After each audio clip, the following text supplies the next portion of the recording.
Good morning. Morning. Morning.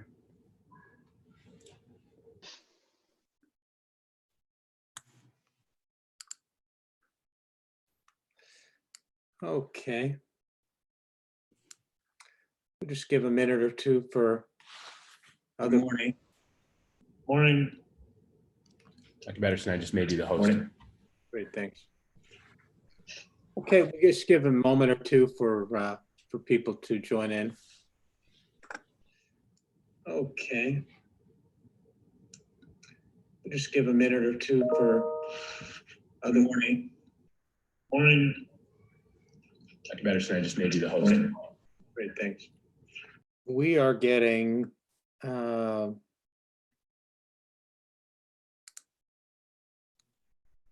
long reverb.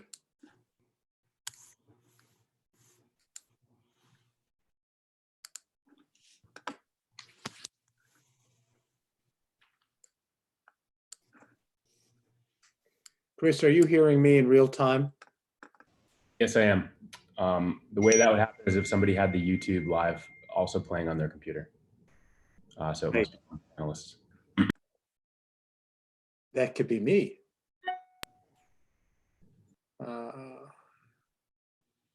Do I want to be recording this on YouTube live? It will automatically record on YouTube live. It's also recording on Zoom. So I think you don't have to worry about recording it either way.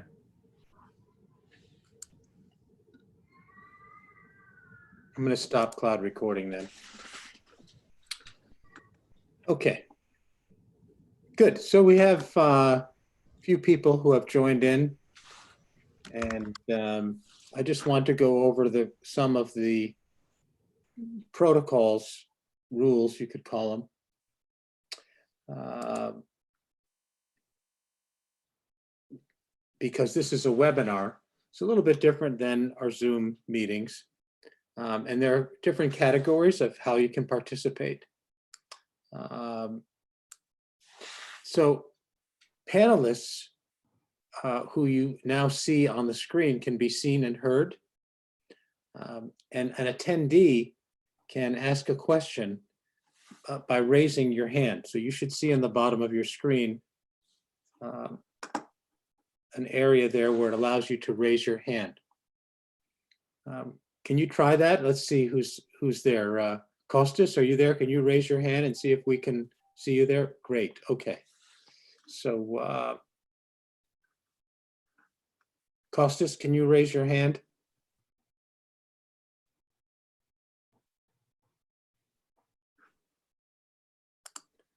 Okay, now you should be able to say hi to us. Can you say hi to us? Good morning, everybody. How are you? All right, great. JB, you saw that hand raised? Because I didn't. Yeah, that's right. As a host, I see that raise. So that's going to be the way we will participate in the webinars. And as long as I'm able to keep track of what's going on, that this should work pretty well. And then I can also lower hands, and then the participants will be muted automatically. So let's get started. I will share. Let's see, are there anything else? You should know that if you are promoted to panelist, that your screen will turn on and we're likely to see you. So if you're in your PJs, you may want to get out of your PJs before you ask to become a panelist. But at the moment, the only people whose video we see are those who are panelists. Okay, so I'm going to start with the Chair's Corner this morning, as I always do. And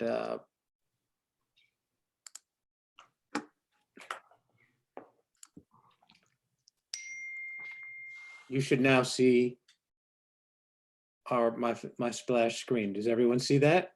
Yes. Okay, great. So I'm going to give a weekly update on our response to COVID.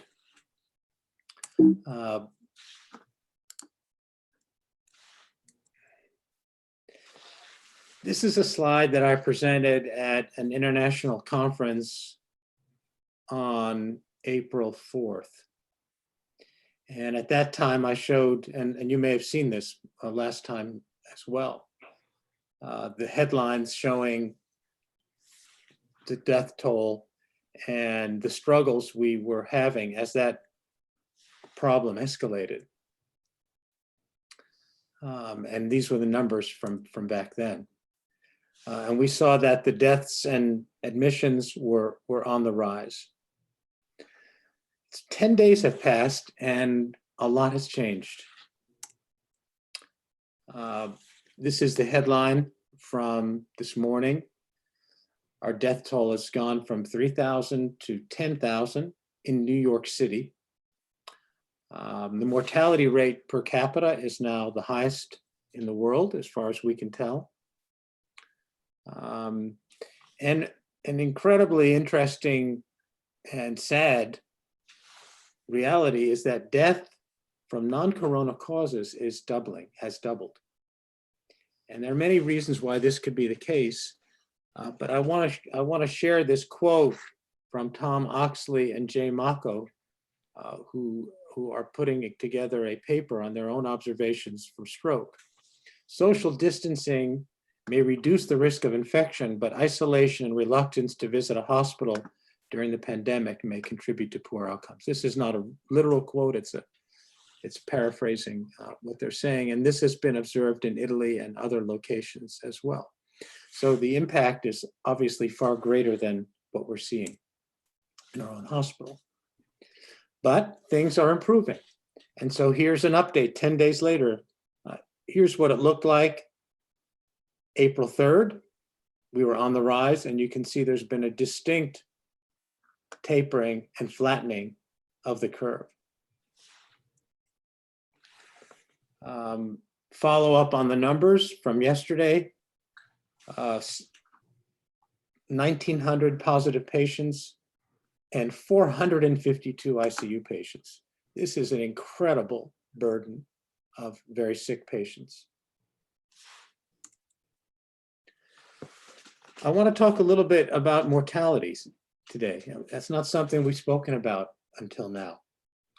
To date, there have been 1,052 fatalities in the Mount Sinai Health System. That's about 17% of those in New York City, of those in a hospital. And this is balanced by some really promising news, really good stuff. There have been 2,550 discharges from Mount Sinai. Ventilator utilization peaked in the mid-60s, high 60s, almost 70%, and is now down to 58%. And there's been a massive mobilization of not only ourselves, but the people who support us. There have been $52 million in COVID-related fundraising for our health system, 25 million of which was donated directly by our trustees.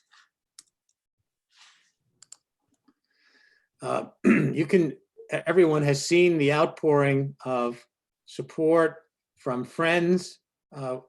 Paul here leading our donation efforts. And if you go back into the back of the vascular suite, you can't actually even get into the rooms right now because of how much is pouring in.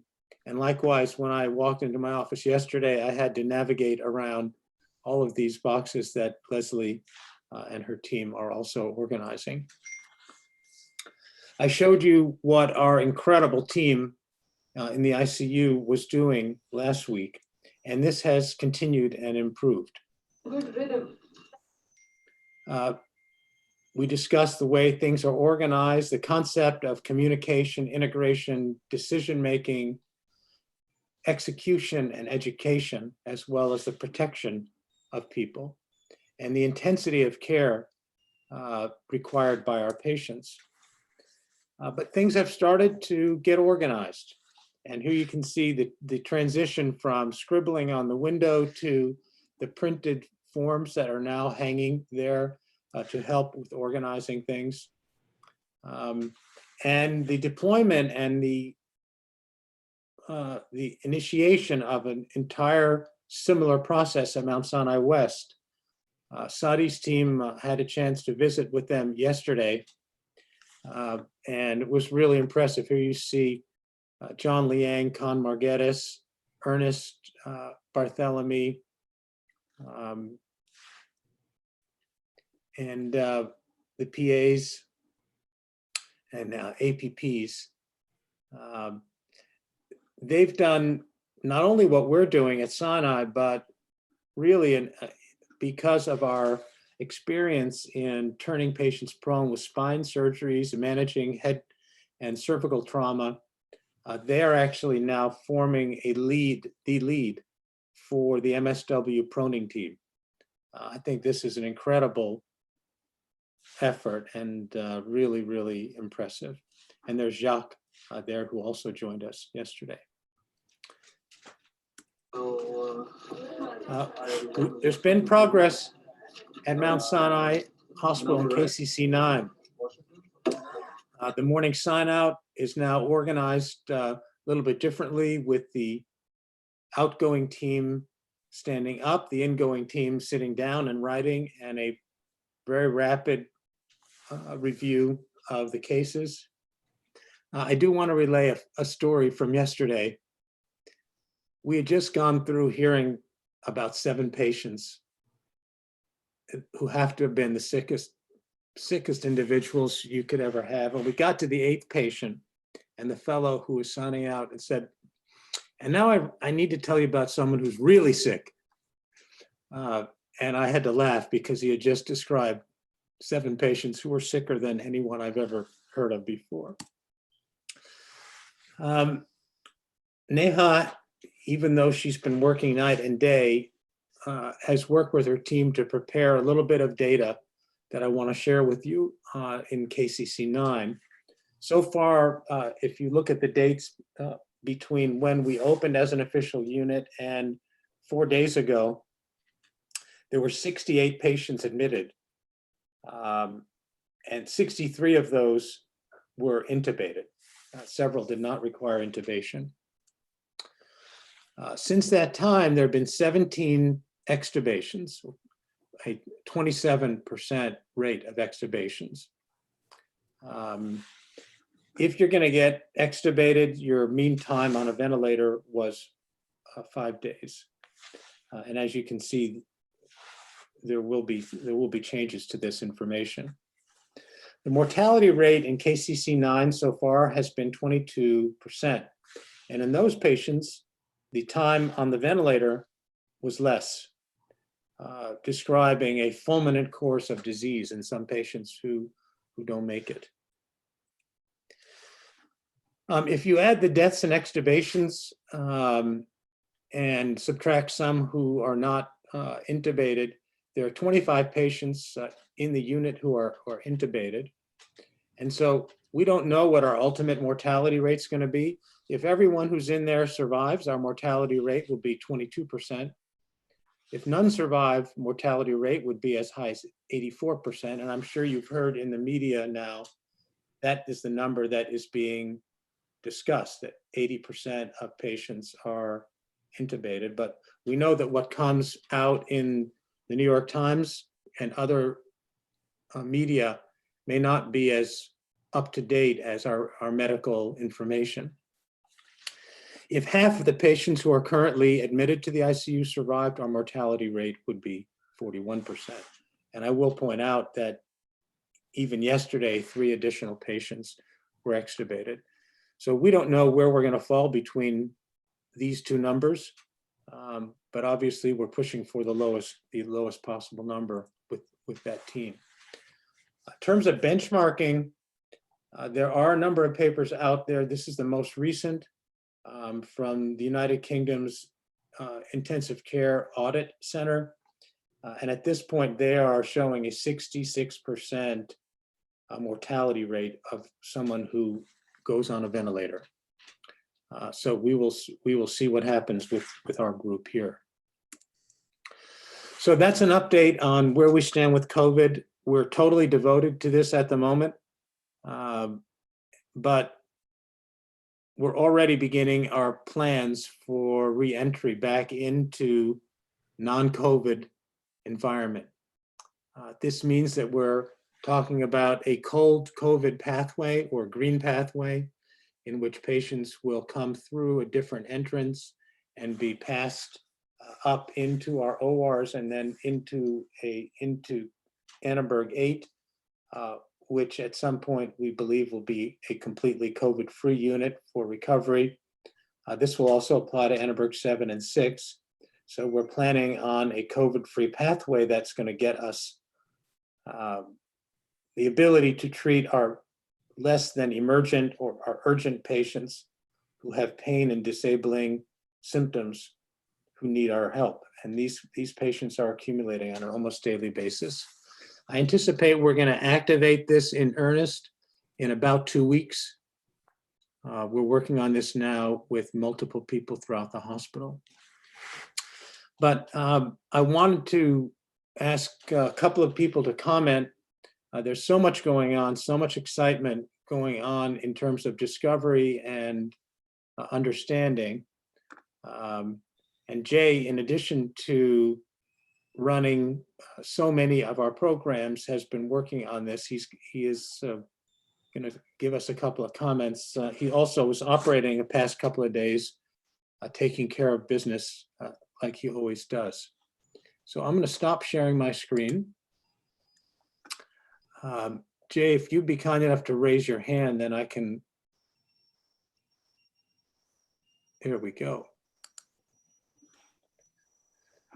Okay, so Jay, are you going to give us an update on what your understanding of stroke is now? Yeah, yes, happy to. I'm not sure of my interface. I don't know if I'm coming across. Can you hear me? We hear you. We don't see you, but we hear you. Okay, great. Yeah, so it's been a really crazy, but also exciting past week or so. I think we mentioned previously that we have been seeing a huge, particularly when the viral dispersion across the city was at its highest. We saw a huge rush of strokes, 45 LVOs, 20 thrombectomies, most of which were concentrated within 2 weeks of as we were peaking. And then lots of patients presenting with what looked like old established strokes with hemorrhagic conversion, multiple cerebrovenous sinus thrombosis, which we don't normally see that commonly. We had 5 patients that were 49 years old or younger with no other major risk factors who presented with large vessel occlusion. That's normally, that all happened within a 2-week time period. Normally we would see 0.73 patients under 50 in a 2-week time period, and instead we saw 5. So this very much convinced us that COVID is a prothrombotic disease. And so that's helped us in terms of planning and ensuring that we have adequate coverage to carry the weight of this onslaught of cases. We had 2 strokes yesterday that went to angio. But the other interesting thing is, in talking around the hospital, we've discovered that really all the different groups are coming to the same conclusions everywhere, whether it's heart or renal or lung, that there's a significant prothrombotic course of this.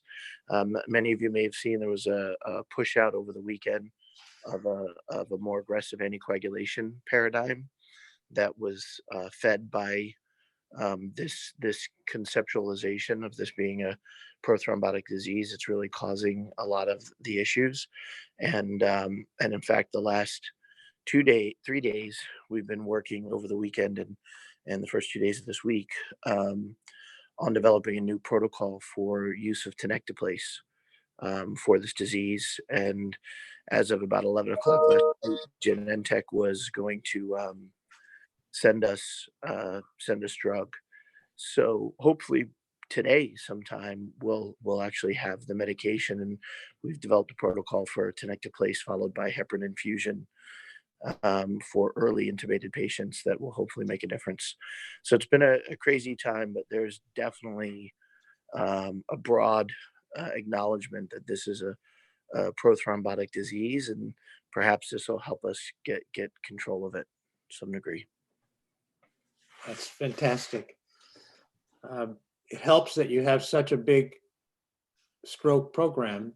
Your denominator is huge, and that's clearly driving some of your your discoveries. So that's really fantastic. Okay, we're gonna go now to Chris Kellner. Chris has developed the Precision Recovery Program with David Putrino, and we've talked about it a little bit in the past, but I thought this would be a good moment for you to give us some of your insight, Chris. Yeah, so this program monitors patients at home who either came in through the ED and then were discharged from the hospital after a hospital stay, or they found out about us on social media and they're not even affiliated with Mount Sinai, or they saw Mount Sinai Now and Mount Sinai Now referred them to us. So now we have a good relationship with Mount Sinai Now where we are getting patients and referring them to Mount Sinai Now for urgent video visit, and also they're seeing patients and referring them to us for monitoring throughout their home stay. And it's been extremely interesting to see how this disease progresses in the non-hospitalized patient. We're seeing similar symptomatic progression as people are reporting in the hospital, which is that you see patients doing okay for about a week or so after their symptoms onset. And then you see them have a dip, a worsening in symptoms, sometimes severe worsening that they need to go to the hospital. And we are definitely seeing that in the data. And this is really the first data set that I'm aware of where people are following symptoms of patients who are not hospitalized. So we're really following all the symptoms that you've heard of affiliated with this disease. And we've monitored 450 patients so far, and 350 of them are currently under active monitoring. We're in the 4th week now, and we at the beginning mandate that patients have to commit to 3 weeks of symptom monitoring. So we're starting to graduate the handful of patients we enrolled in that first week. We've seen 15 patients so far get their care escalated to come back into the hospital. So you can do the math right there that it's a little bit less than 5% that someone's needed to have their care escalated, but in all those cases, we've caught them and brought them back in. Chris, what does the monitoring look like? What does it mean that the program monitors patients? About 2/3 of patients are monitored by patient-reported outcomes, where they have an app on their phone where they enter symptoms, and that's once a day for for 2/3 of the patients. For patients who are high risk for severe disease, either elderly over 65 or any comorbidity whatsoever, heart, lung, or immunologic, then those patients get a pulse ox that we give them if they're in the hospital, or we mail to them if they've encountered us from outside the hospital. And then they're entering that data as well. You know, the app is not linked directly to the pulse ox, but the patient is getting the data and then they're entering it twice a day for high-risk patients. And then our team is actively monitoring. We have providers who, many of them are in the Department of Neurosurgery, who have volunteered their time to check the patient's data on a daily basis. So they have their list of patients who they're managing at home, and they're checking to make sure patients are entering data. And if a patient doesn't enter data one day, then they get a text message from our team. Hey, I noticed you didn't enter data, everything okay? If the data ever shows that the patient is worsening in any way, then that initiates a video call. The provider will initiate a video call and proactively seek out to have a conference with that patient. What type of practitioners are they? Nurse practitioner, physician's assistant, physical therapists. The rehab department's physical therapists are heavily involved here, and nurses. So a good group, a good broad group of providers. That's great. Yeah. Well, I know we're going to hear a lot more about this. It's very exciting. Nice. Okay. I think we're going to move on now to the next stage. Peter, you're going to take it from here. Sure. So I'll share my screen. Can everyone hear me well? Yeah, we hear you. Good. Oops.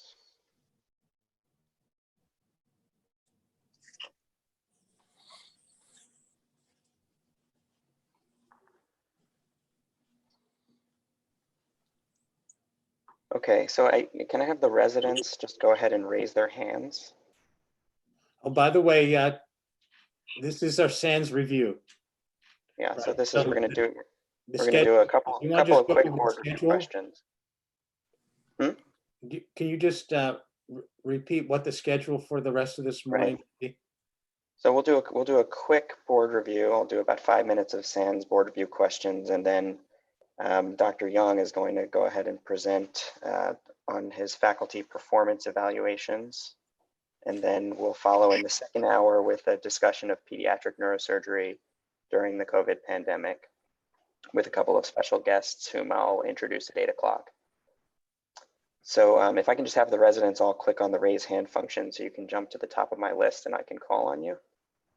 And so these are the questions that I introduced briefly a couple weeks ago. So I'll start with Alex. Dr. Bederson, can you make me the host for a minute?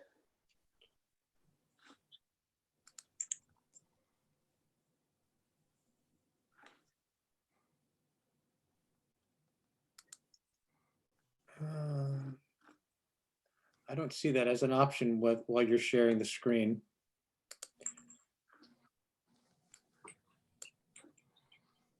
I'll stop sharing for a moment. Let's see if I can do that.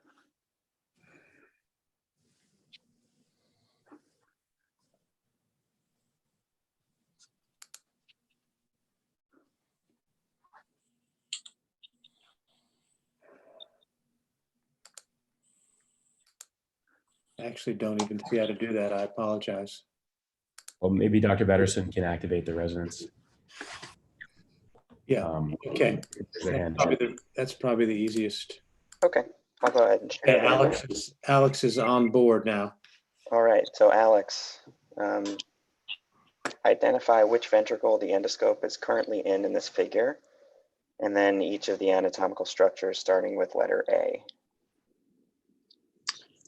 So you're in the lateral ventricle currently. Which one? Oh shit, really?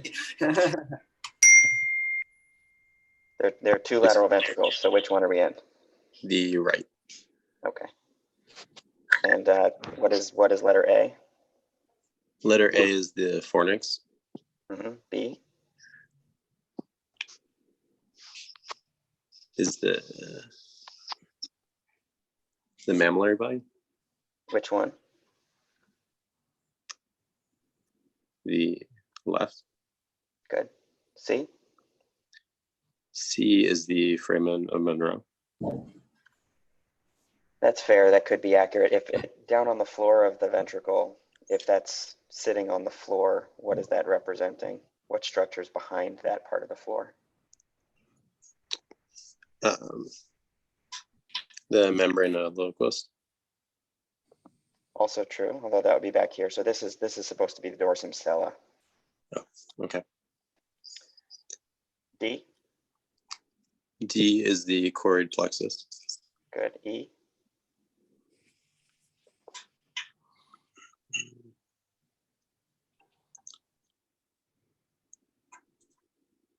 I'll bump this one up. How about Rob? That's the thalamus. Yeah, so this could be either thalamus or hypothalamus, depending on where you're positioning the letter. F? F is the thalamostriate vein. Good. And then G? G is the anterior caudate vein. Or septal vein. Septal vein. Okay, good. Let's go on to Abby. This one, 6-month-old boy presents with a head circumference in the 96th percentile. It's up from the 75th 2 months prior. He has a full fontanelle, which is soft, and the imaging is below. How should this patient be managed?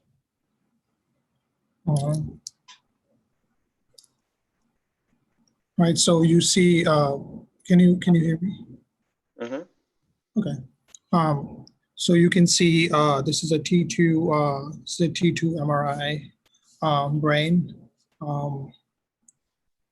You can see basically diffuse hydrocephalus. You can see increased increased cerebrospinal fluid around the frontal parietal lobe, as well as around the temporal lobe. And you can see the ventricle is also extremely dilated. Sorry, say that again. The third ventricle, you can see it's also pretty big. Let me So- bump this one up to, I see Ernest has talking privileges. Ernest, can you tell us what this represents? What's the diagnosis and what should be done? So this looks like external hydrocephalus, given the bilateral hygromas, as well as the. I'm sorry. Okay. So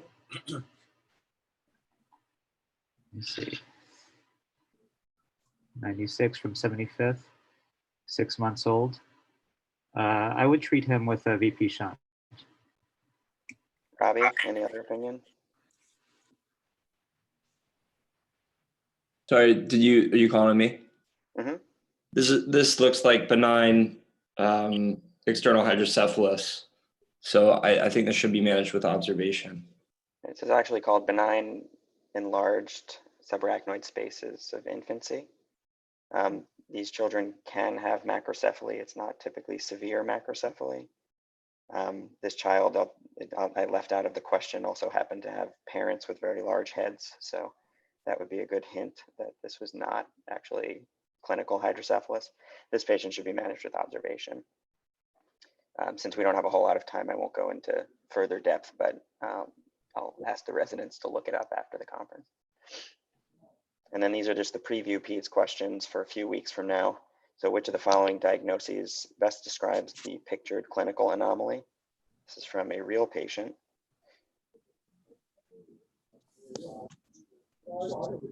And the patient pictured below with bicoronal craniosynostosis is most likely to have which of the following named syndromes? Cruzon's, Aprit's, Pfeiffer's, or Sever-Crozon.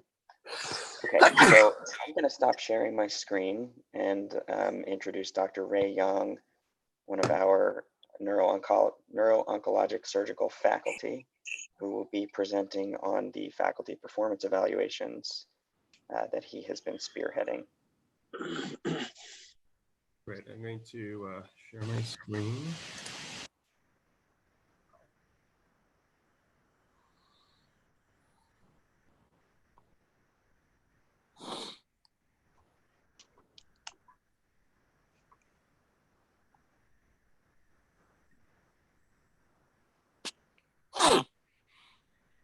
Okay, so yeah, I'm pleased to be able to present on this topic. Again, I've presented this a couple times before, but just mainly some of the preliminary data. We've now been able to complete a much more detailed analysis comprising 3 years of data, 6 evaluation cycles. So I think there's some interesting insights into what's been going on with teaching and mentorship in our department.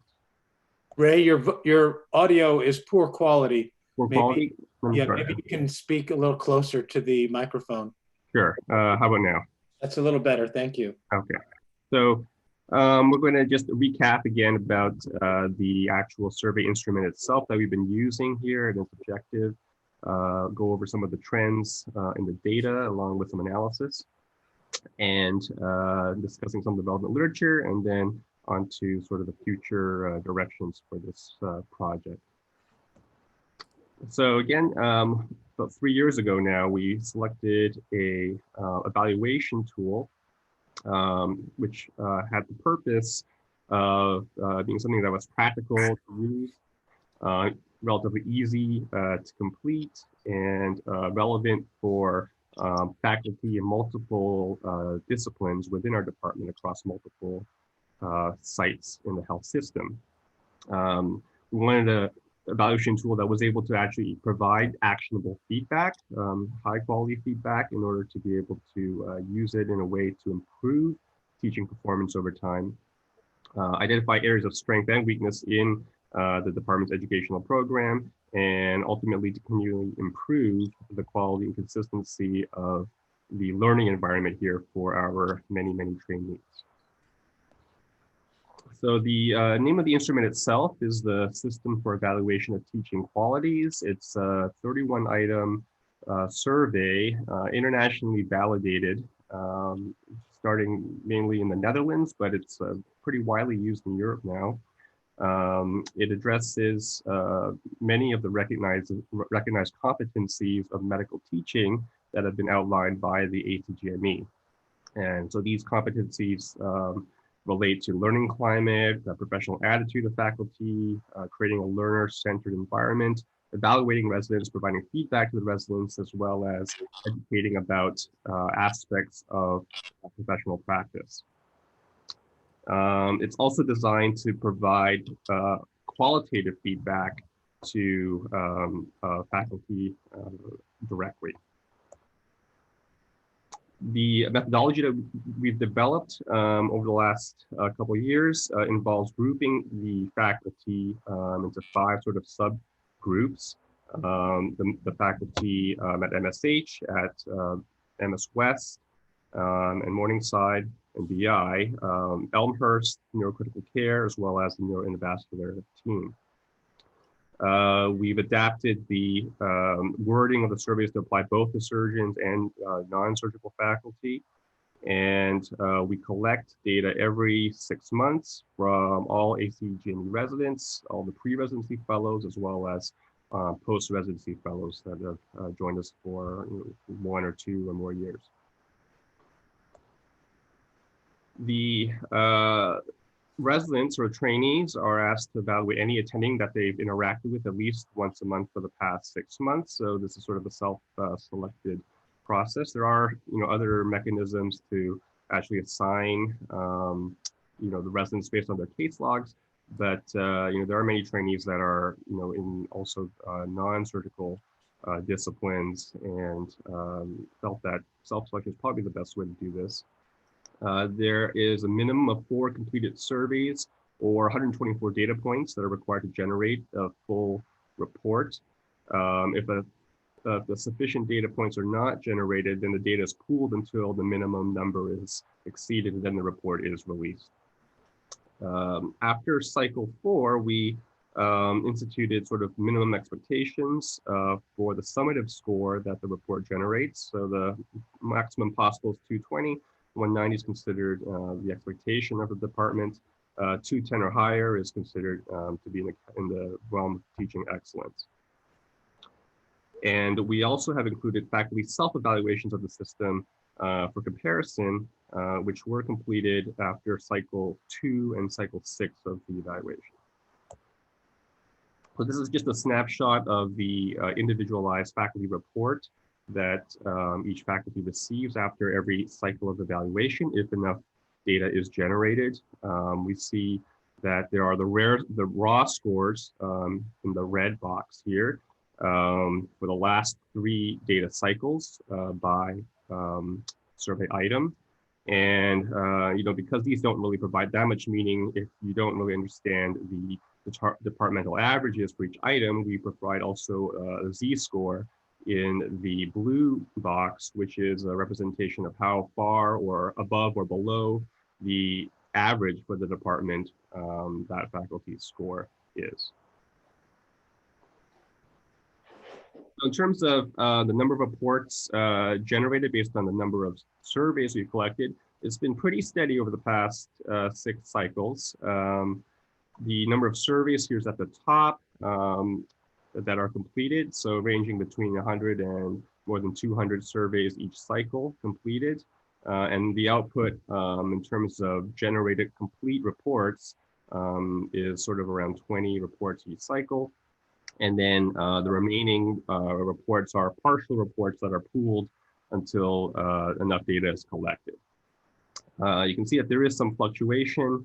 Every odd cycle, this is the August cycle, 3 and 5, for example, there's a lower number, mainly because there are new interns who have not had the chance to work with any of our faculty yet, and also the outgoing residents and fellows who it may be a little more challenging to collect the report from after they've left. This is sort of the overall view of scores for individual faculty through time. So every line represents a different faculty member and where their score how their score changed through the 6 evaluation cycles in relation to the minimum expectation.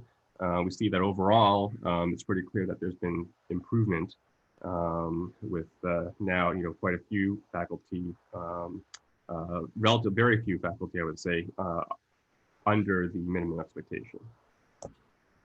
We have another look at this from a more statistical standpoint, and we see that definitely there's been a significant change compared from cycle 1 to cycle 6, and really a significant, that became significant between cycles 3 and 4 when the minimum expectation was instituted. This is the distribution, so the standard deviation of scores through time. A little bit of a outlier here at cycle 3, just before the minimum standards were instituted, but since then they've stayed relatively low, down sort of the 10-point mark here, indicating that there's been fewer disparities in teaching performance across the health system in our department with time. We can actually take a closer look at this and perform some logistic exponential regression, and calculate actually a time constant for how quickly we are reaching a steady state in each of these aspects. So if we're on the left, the summative score, we see that about 3 cycles, the tau value represents about how long it takes for us to reach 60% or so of the way to the steady state score. So 3 cycles for that, and 1.5 cycles roughly for the standard deviation to reach its minimum if we discount that outlier at cycle 3.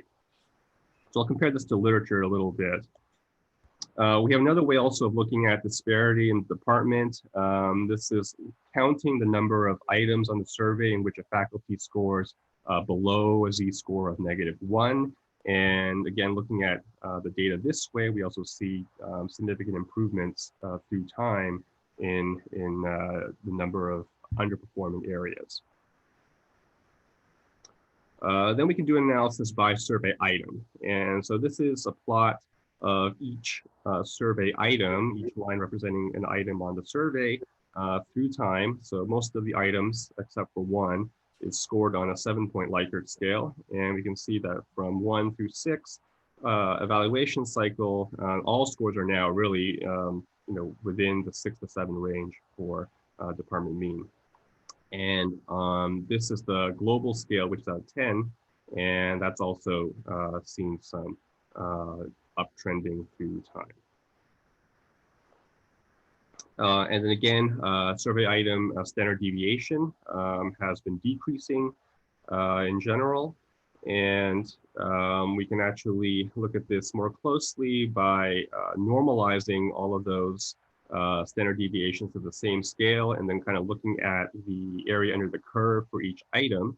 And that area in the curve is graphed here at the bottom. And we can see that the one item that has perhaps become more uniform across the department is actually teaching procedural skills in the OR or at the bedside. That's seen the greatest negative change in terms of standard deviation, followed by teaching during inpatient and outpatient rounds.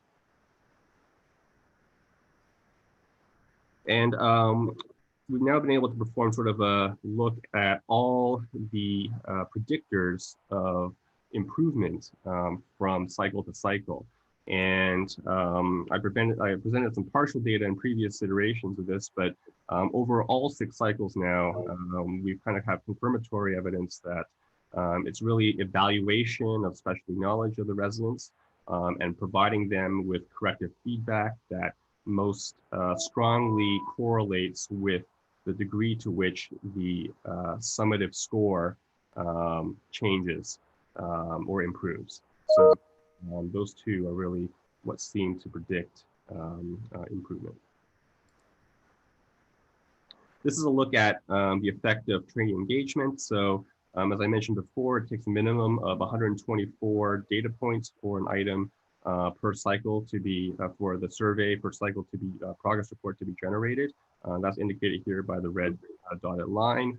We can see based on this that those faculty that are sort of up here in the right corner with far more than that per cycle tend to actually have higher summative scores.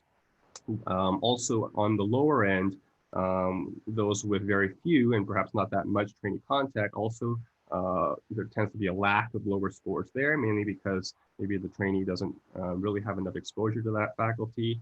And then those with the the medium sort of number of responses, 124 through say about 200, that's kind of where some of the lower scores cluster.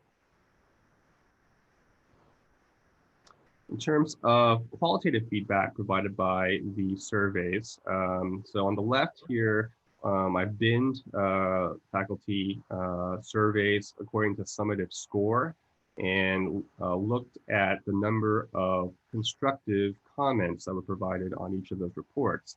And we see that lower summative scores do associate with a larger number of constructive comments provided by trainees.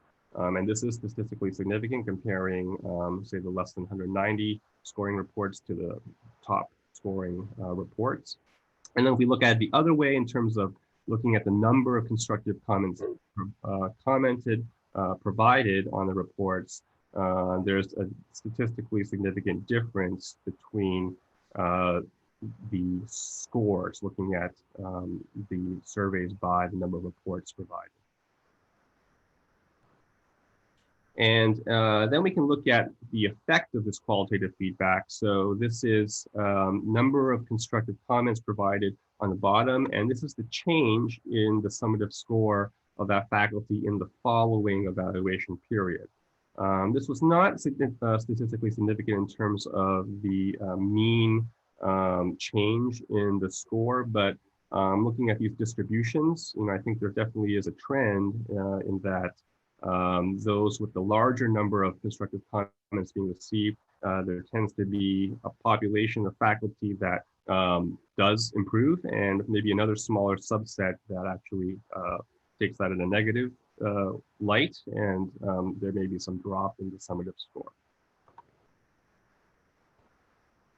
In terms of the self-evaluation survey, this is a comparison of the means by item for the trainees in black and the means by item for faculty in red. In cycle 2, you can see that there is quite a modest, at least, correlation between the two, and this actually strengthened between cycle 2 and cycle 6. Although the gap, as you can see, between how the residents are rating the faculty is widening compared to how the faculty see their own performance. So this indicates to me that faculty are pretty conscious of how their performance is doing in the various subcategories of the survey. So, for example, the learning environment and operative teaching relative to providing feedback. That sort of self-perception relative performance seems to be improving.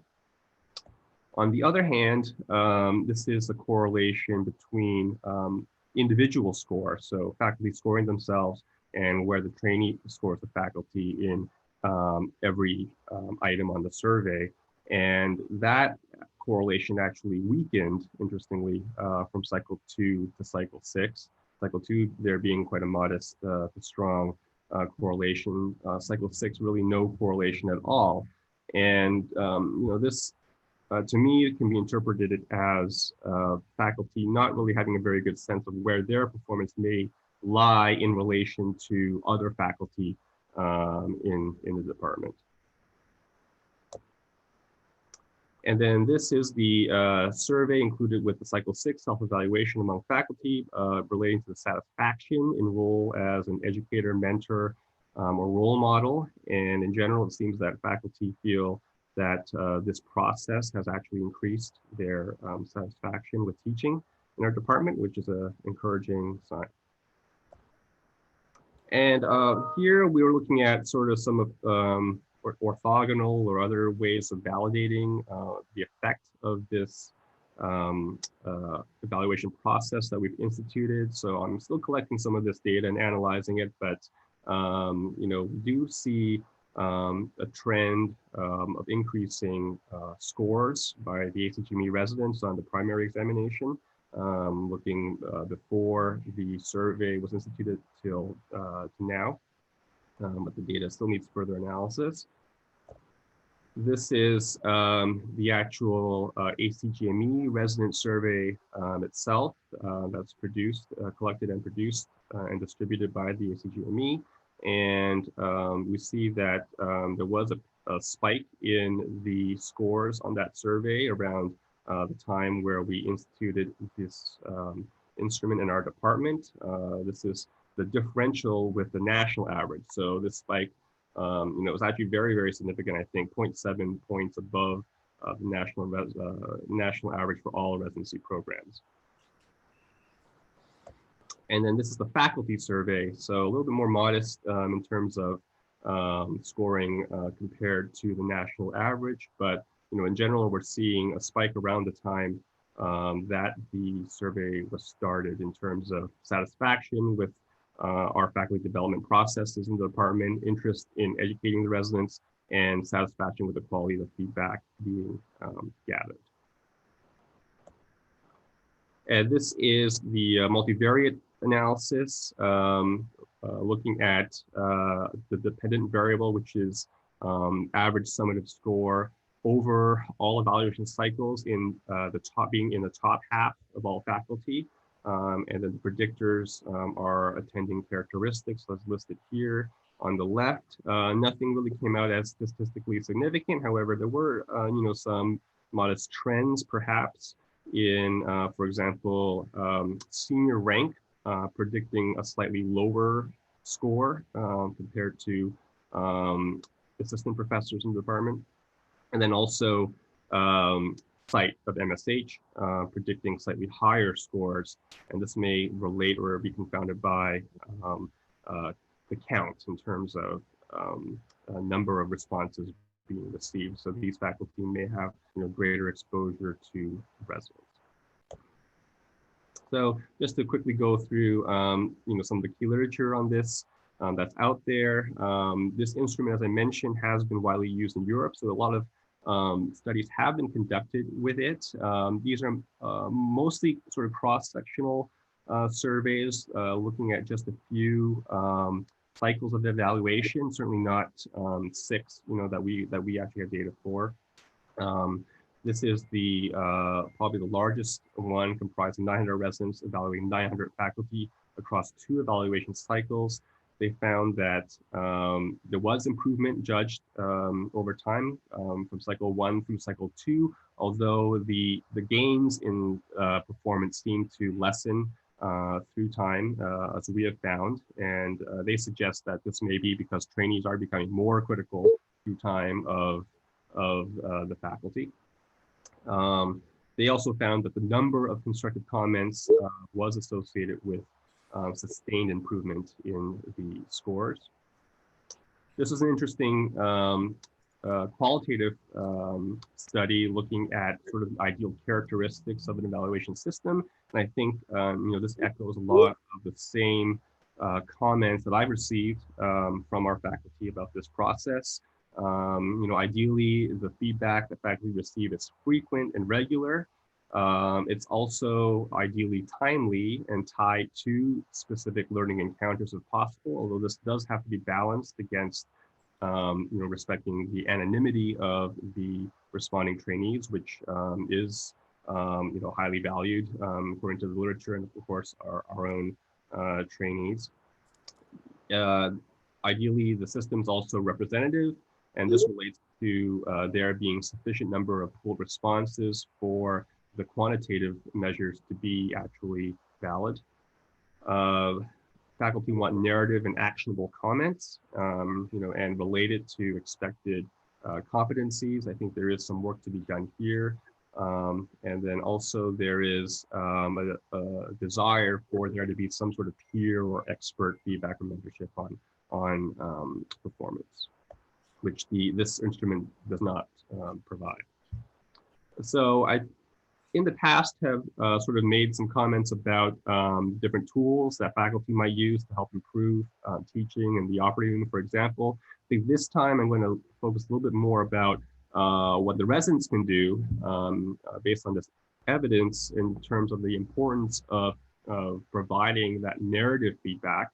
I think providing effective narrative feedback is actually a very useful tool to help sustain changes in behaviors in the faculty. Making comments where unwanted behaviors are actually paired with the preferred behavior. Describing specific situations in as specific terms as possible, although obviously residents want to preserve their anonymity in this process.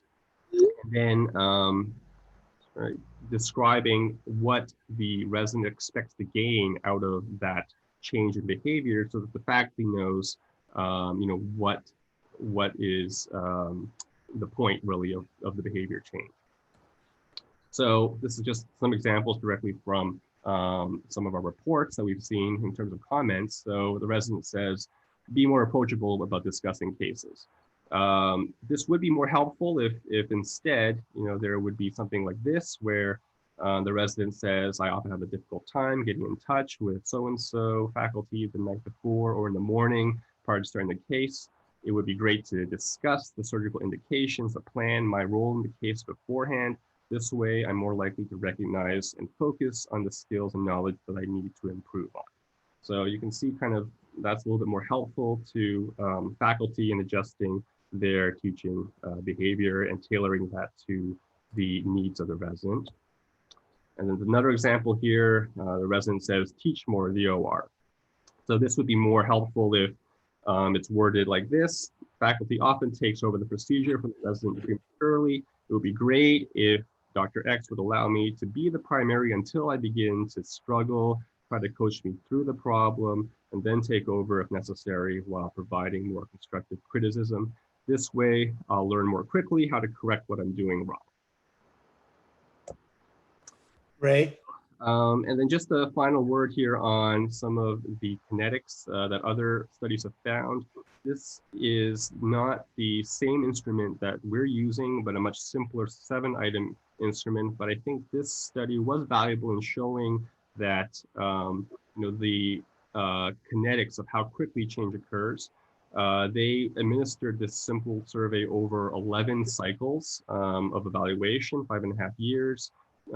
Pretty large number of resident and faculty, and they saw their time constant being about 2 cycles compared to our 3 for the steady state of the scores, and then the tau of 2.4 compared to our 1.4 in terms of the distribution of the scores. So I think we're doing pretty good in terms of really introducing more uniformity in the quality of teaching at the department.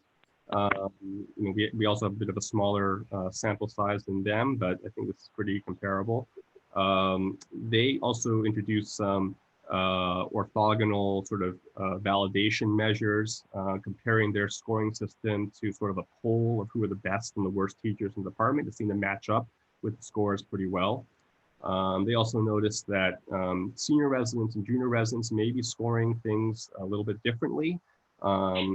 Senior residents' scores seem to improve more consistently with time, whereas junior residents seem to give the same score through time. And this may relate to better discrimination among the part of senior residents in identifying what are good, high quality teaching behaviors. Ray, I think we're going to have to end, and because there won't be any time for questions. I think we're really at the end here, and it'd be nice to have a little bit of feedback. So can you wrap it up? Yeah. So basically, I'm at the end here. There are some other ways of looking at this sort of evaluation process, which I'm thinking about exploring here. There are sort of milestone methods that have been developed that may be relevant in improving some of the data. But I think overall, the evaluation system that we instituted really has making some progress in terms of teaching quality within our department.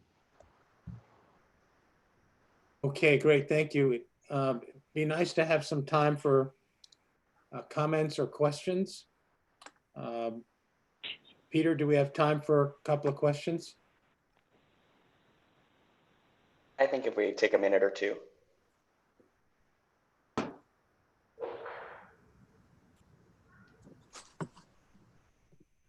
I'm looking for any raised hands. I'm actually, for some reason, I can't see the attendee list anymore. Okay, I can see them. Does anyone have any questions or comments? I think I will just comment. To me, the most interesting slide that you showed was the one that demonstrated a change in summative score in the period after the residents had made comments. That was the most interesting, because we'd like to have some ability to improve. I don't know if you can go back and show that. Yeah. Show that for a second.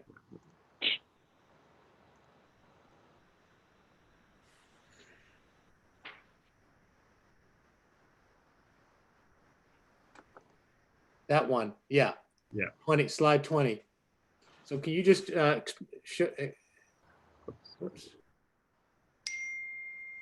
Just go back and explain that slide one more time? Yeah, so this looked at, oops. That's the one.